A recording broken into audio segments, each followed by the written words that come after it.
Cérémonie d'ouverture de la 10e édition du Festival culturel Ogobanya, présidée par le ministre Mahmoud Daffé.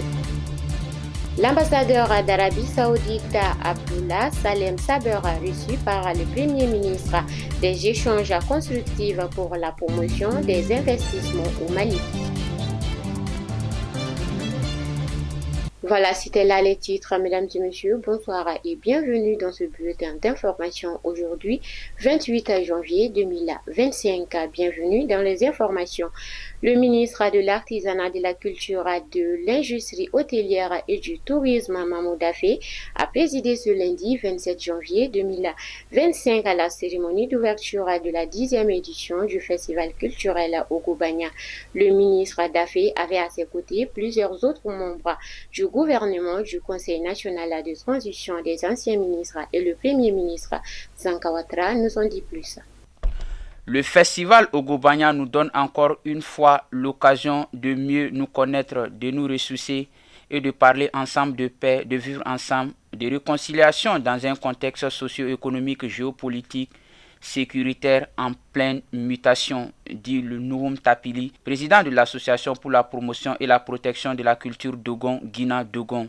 Le ministre Daffé a félicité les organisateurs du festival pour leur constante à organiser cet événement important dans l'agenda culturel du pays. Il a aussi salué le rôle du festival non seulement dans la préservation et la promotion du patrimoine culturel malien, mais aussi de la paix et du vivre ensemble au Mali. Le ministre Daffé a aussi rappelé la décision historique de son Excellence le général d'armée Assimi Goïta, président de la transition, de décréter l'année 2025 l'année de la culture au Mali, une opportunité pour les acteurs culturels de démontrer toute l'importance de la culture dans le développement socio-économique de notre pays, mais aussi comme un vecteur incontournable de paix et de cohésion sociale.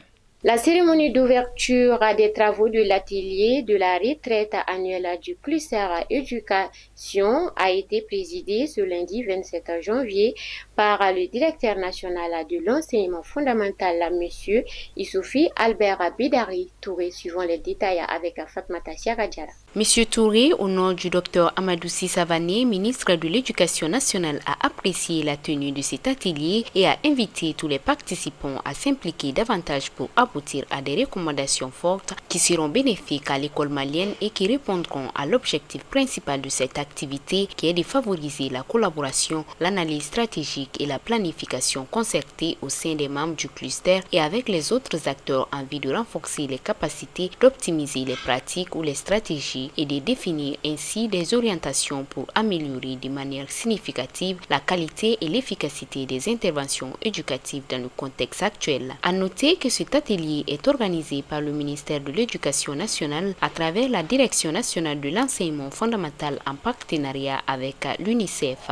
L'ambassadeur d'Arabie Saoudite au Mali, Abdullah Saleh Saber, était venu transmettre les salutations fraternelles du royaume. Il a été reçu par le Premier ministre ce lundi 27 janvier 2025 à des échanges constructifs pour la promotion des investissements au Mali, suivant les détails avec Zanka Ouattara.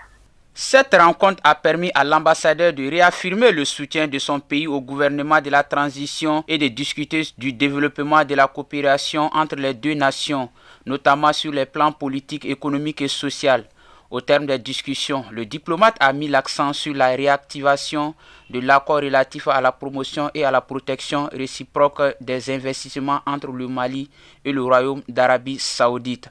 En réponse, le Premier ministre, le général de division Abdoulaye Maïga, s'est réjoui de la qualité de la coopération entre les deux pays, particulièrement dans le domaine économique. Il a exprimé sa volonté d'accueillir et de soutenir les investissements saoudiens au Mali dans l'intérêt du peuple malien. Le chef du gouvernement a également souligné l'importance du partage d'expériences dans la lutte contre le terrorisme et a salué l'accompagnement de l'Arabie saoudite dans ce domaine. Pour conclure, il a évoqué la nouvelle dynamique au sein de la région du Sahel, faisant référence à la Fédération des États du Sahel comme un cadre stratégique pour renforcer la stabilité et le développement dans la sous-région. Annonce de ce soir, les groupes de la CAN 2025 organisés au Maroc sont enfin dévoilés. Des affrontements palpitants se feront dans 6 villes marocaines: Agadir, Casablanca, Fès, Marrakech, Rabat et Tanger. Le Maroc, pays hôte et demi-finaliste de la Coupe du Monde 2022, espère briller à domicile. Dans son groupe, il affrontera le Mali, la Zambie et les Comores avec l'objectif de faire vivre ses supporters. La Côte d'Ivoire atteint du titre héritera d'un groupe redoutable avec le Cameroun, champion d'Afrique, ainsi que le Gabon et le Mozambique. Le Nigeria, finaliste malheureux en 2023, jouera contre la Tunisie, l'Ouganda et la Tanzanie. Mohamed Salah et l'Égypte chercheront à s'imposer face à l'Afrique du Sud, Angola et le Zimbabwe. Le Sénégal, champion de 2021, affrontera la République démocratique du Congo, le Bénin et le Zimbabwe. Enfin, l'Algérie, couronnée en 2019, se retrouvera face avec le Burkina Faso, la Guinée équatoriale et le Soudan.